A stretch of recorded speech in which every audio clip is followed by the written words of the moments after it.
Hello students, welcome to my VR Study Point YouTube channel. Today we are going to learn subject English of class 8 and this is a 7th lesson Memory of the Beach. This is a poem, okay, this is a short poem और ये जो poem है ये जिसका नाम है memories of the beach है ना। मतलब बीच क्या होता है, जैसे नदी किनारे समुद्र किनारे का जो एरिया होता है उसको क्या कहते हैं, बीच कहते हैं ना। तो बीच के कुछ यादें, मेमोरीज है ना, बीच पर किस तरह से मतलब वहाँ का किस तरह से वेदर होता है, माहौल होता है, किस तरह से वहाँ पे घूमते हैं, मतलब वो सारी जो मेमोरीज है वो इस पोएट ने इस पूरी पोयम में बताई है। जो पोएट है उनका नाम क्या है, डेविड टेलर। ओके, तो इन्होंने ये पोयम लिखी है और उन्होंने बीच के बारे में सारी जो इंफॉर्मेशन या सारी जो वहाँ की जो मेमोरीज होती है वो सारी इस पोयम में बताई है। ओके, तो let's start. We want to the beach to get wine in our hair, to stand on the sand and simply to stare, to let the surf tickle toes and dampen our clothes as we played run away from the wavelets at play.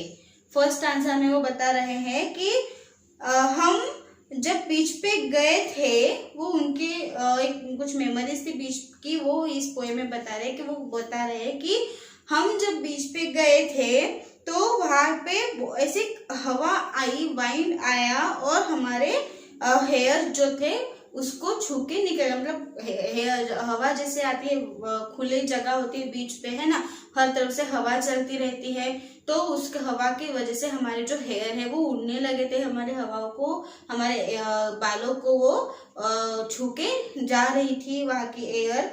तो और वो कहते हैं कि to stand on the sand on simply to stare, हम वहाँ पे जो बीच के पूरे बाजू में किनारे पे जैसे सैंड पूरी जो रहती है पूरी फैली हुई, उसके ऊपर हम खड़े थे और अच्छे से वहाँ पे मतलब वो चलना भी वहाँ पे वो उन्होंने स्टार्ट कर दिया था, चल भी रहे थे। ठीक है, वो कहते हैं कि to let the surf tickle toes and dampen our clothes. वो कहते हैं कि हम वहाँ पे इतनी मतलब मजा किए कि जैसे वो सैंड होती है ना, जैसे ऐसे टोस पे खड़े होके अपने पैरों के जैसे उंगलियों पे या टोस पे वगैरह खड़े होके ऐसे चलना उन मिट्टी पर से है ना, उस सैंड के ऊपर से, और ये सब सारे जो खेल थे वो हमने वहाँ पे खेले। और वो कहते कि भी as a played run away, हमने वहाँ पे दौड़ भी लगाई, मस्त दौड़े है ना। और वो कहते हैं कि हमने उस मिट्टी पे, उस सैंड पे, उस बीच पे बहुत ज्यादा खेला कूदा दौड़ा, ये सारी चीजें वो उसमें बता रहे हैं। सेकंड स्टैंजा में वो कहते हैं we went to the beach to climb on the rocks, find cool shallow pools where we had the take off our socks and peer in the waters to see what we might find that the waves of the sea had last left behind. वो कहते हैं कि जब हम उस बीच पे गए थे तब हम वहाँ पे बड़े बड़े जो पत्थर होते थे उसके ऊपर चढ़े, क्लाइम ऑन द रॉक्स, और वो कह रहे कि हम ठंडे ठंडे पानी में जो शैलोज वगैरह ढूंढने के लिए पूल्स में उतरे और हमारे जो सॉक्स थे उसको हमने पहले ही बाहर निकाल के फेंक दिया है ना। शैलोज मीन्स जो शंख वगैरह होते हैं ना, उसको फाइंड आउट करने के लिए नदी में जैसे हम उतरे थे पॉन्ड्स में और वहां से हमने शंख बाहर निकाले थे और उसमें उतरने के पहले हम अपने सॉक्स को मस्त बाहर फेंक दिया था। और वो कहते हैं कि and peer in the waters to see what we might find that the waves of the sea had last left behind. इधर जैसे हम पानी में थे, वाटर में थे, तो जो समुद्र के पानी की जो लहरें हैं वो ऐसे ऊपर मतलब वो ऐसे उठ के ऐसे हमारी तरफ से ऐसे आके वो वापस ऐसे चली जाती थी। ये सारे जो दृश्य या सारे जो उन्होंने जो महसूस किए थे वो सारी चीजें वो इस पोएम में बता रहे हैं।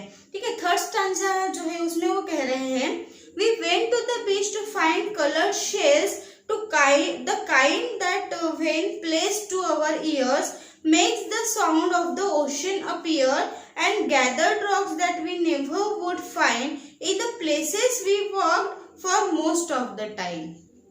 वो कह रहे हैं कि हमने उस बीच पे बहुत से ऐसे कलर के शेल्स हमने फाइंड आउट किए और अलग अलग प्रकार के जो मतलब जो प्लेसेस थे वो हमने वहाँ पे देखे और वो कह रहे हैं कि ओशियन का जो साउंड है ना, मतलब समुद्र की जो लहरों का आवाज है ना, बाकी जो पानी जो बहता है उसकी जो खड़खड़ाहट होती है, उसका जो आवाज हमने अपने कानों में लिया था, हमने सुना था, वो हमें बहुत ही अच्छा लग रहा था। और वो ये सब बातें बता रहे कि हमने वहां से कुछ पत्थर भी जमा किए, ऐसे छोटे छोटे जो ऐसे स्टोन्स वगैरह, उसको वो भी जमा किए। और वो कह रहे हैं कि हम उस प्लेसेस पे, मतलब हम वहाँ पे मस्त हमने वहाँ पे इधर उधर घूमा, हम वहाँ पे पैदल घूमे, चल रहे थे वहाँ पे पानी में, सैंड के ऊपर, पत्थरों के ऊपर। और हम वहाँ पे बहुत ज्यादा टाइम तक वहाँ पे हम घूमे और चल रहे थे। ऐसे उन्होंने इस थर्ड स्टैंजा में बताया है। फोर्थ स्टैंजा में वो कह रहे हैं कि we went to the beach and all that we did find and the smell of the salt refreshed our tired minds. I will never forget the laughter and sounds and the freedom to run on that wet sandy ground. वो बता रहे हैं कि हम जब बीच पे गए थे तो वहां पे हमने बहुत सारे ऐसी चीजें वहां पे फाइंड की थी। वहां पे एक बहुत ही खूबसूरत सी सॉल्ट की स्मेल हमने वहां पे महसूस की थी। और मतलब सॉल्ट, मतलब जो समुद्र के पानी से ही सॉल्ट बनता है ना, समुद्र का पानी कैसा होता है, खारा होता है, नमकीन होता है ना, उसी से वो नमक बनता है। तो वो ये बता रहे हैं कि हमने वहां पे सॉल्ट की स्मेल भी महसूस की थी, है ना, सॉल्ट की स्मेल हमने ली थी और बहुत ही अच्छा मतलब वो मोमेंट हमारा बीता था। वो कहते कि मैं कभी इन सारी चीजों को मैं भूल नहीं सकता। वहां पे हम कितने जोर जोर से मस्त हंस रहे थे, लव कर रहे थे, कितनी खुशियां मना रहे थे और कितने मतलब इतनी स्वतंत्रता से वहां पे दौड़ लगा रहे थे, इधर से उधर दौड़ रहे थे। और वो जो सैंडी, मतलब वो जो सूखी जो वहां पे जो सैंड थी ग्राउंड की, उसको हम उड़ा रहे थे, उसकी मजा ले रहे थे। तो यह सारी बातें वो स्टैंजा में बता रहे हैं। We went to the beach, my family and I, and there we were one with the ocean, the beach and the sky. तो बता रहे जब हम बीच पे गए थे तो जब मेरी फैमिली और मैं, हम जब बीच पे गए थे तो वहाँ पे हम सब कैसे थे, पूरे एक हो चुके थे। और जैसे ओशियंस और बीच और वहाँ पे जो स्काई था, उन सारों से हम कैसे हो चुके थे, एक पूरे एकजुट हो चुके थे, एक बन चुके थे।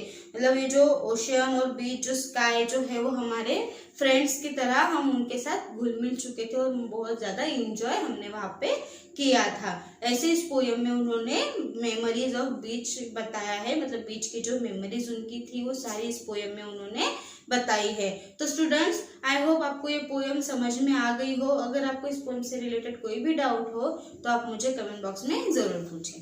Thank you.